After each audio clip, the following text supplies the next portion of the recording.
Milford Sound is one of the most epic places in New Zealand, but most travelers get it wrong. They rush it, they drive in from Queenstown, they miss lots of magic along the way. But what if I told you that the real secret to Milford Sound is not just the boat cruise at the end, it's the journey, the 120-kilometer stretch from Te Anau through the Fiordland National Park. In this video I'll provide you with valuable local knowledge to achieve your best possible day trip into Milford Sound. My name is Michael, I'm a New Zealand-based travel designer with years of hands-on planning experience, so let's get started.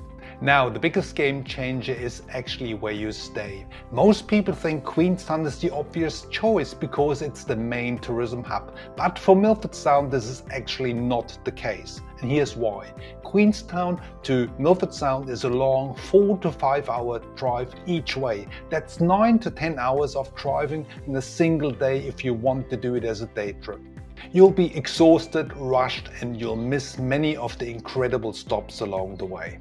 What's the better move? Base yourself in Te Anau. This little town is the official gateway to the Fiordland National Park and it's only about 2 hours drive from Milford Sound. Te Anau isn't just closer, it got everything you need. Great accommodation options, local operators who know the area inside out. But even from Te Anau, you need to plan this properly because the drive into Milford Sound isn't just a drive, it's an experience in itself. Now, this is where most people get it completely wrong. They treat the Milford Road like it's just a route to get to the cruise boats. But this 120-kilometer stretch is actually one of the most scenic drives in New Zealand, and there are stops along the way that are absolutely mind-blowing. First up, you got 𝗥𝗲𝗹𝗀𝗀𝗀𝗀. This isn't in most guidebooks, but it's a perfect little alpine lake that's incredibly peaceful. Then you hit Eglinton Valley. This is where the landscape starts getting seriously dramatic. It's like something out of The Lord of the Rings, which, by the way, some scenes were actually filmed here. Another goodie, Mirror Lakes. Now, this one is popular, so you see a few people around here, unless you get the timing right. More about that later. On a calm day, the reflections are so perfect, it's almost impossible to tell which way is up. The walk only takes 5 minutes. Now, if you're into hiking, 𝗬𝗂𝘂𝘂𝗯𝗲 is where you want to stop. It's about a 3-hour round trip, but the 360-degree views from the tops are just incredible. The Lake Gun Nature Walk and Cascade Creek Walk are much easier and you can see a beautiful waterfall here. It's perfect if you're traveling with children or if you just want to have a gentle walk along the way. Remember, stop often, take it slowly, it's so worth it. Now, you can either drive yourself into Milford Sound or use a local tour operator. Here is where my experience as a travel designer really comes handy. I've been working with a local operator called Trips and Tramps for many years, and I've seen the difference between doing the day trip into Milford Sound yourself versus going with people who really know the area. The thing is, when you're driving yourself, you're focused on the road and you're worried about timing, and you probably miss half the commentary that makes these places special.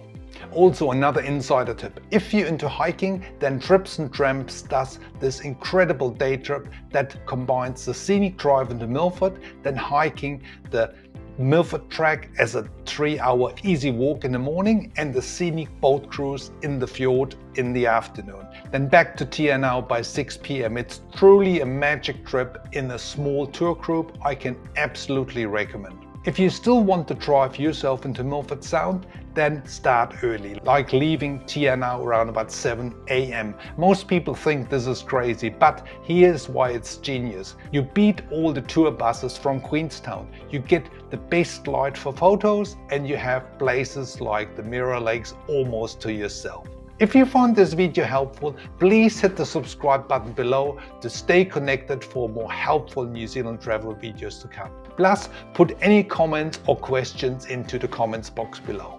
Alright, so you made it into Milford Sound and now you're faced with the choice of 6 different main cruise operators. Here is my recommendation. Instead of going for the massive boats with over 300 people, I recommend to use smaller boats. We're talking about 30 to 50 to 70 people maximum. That's where the real magic happens. You get closer to the waterfalls, the captain can take you to spots the bigger boats can't reach, and you actually feel like you're experiencing the fjord rather than just looking at it. Plus, you're way more likely to see dolphins, seals, and sometimes even penguins. Now the classic boat cruise times is about 2 hours, and that's perfect for most people. You will see 𝗦𝗧𝗃𝗂𝗁𝗲, which is the iconic mountain that you see on every postcard, and you get close up to the waterfalls. For the peak summer season, so between November and March, I highly recommend 𝗬𝗂𝗃𝗂𝗁𝗲. See links in the description box below. But here's also something different. Have you considered an overnight stay in Milford Sound? You can either stay on one of the overnight cruise boats or at the Milford Sound Lodge. I've done both, and the overnight cruise is a wonderful experience as well as the lodge. So here's the reason why. When all the day trippers leave Milford about 4 p.m, the place becomes completely different. It's quiet, it's peaceful, and you get to see it in a different light conditions. Plus, you're in a position for activities like kayaking, which is absolutely incredible, but you really need to stay in Milford for the night to make this work. Now, if you're the type of person who wants to go beyond the standard experiences, here are some options. Scenic flights, either with a helicopter or fixed wing.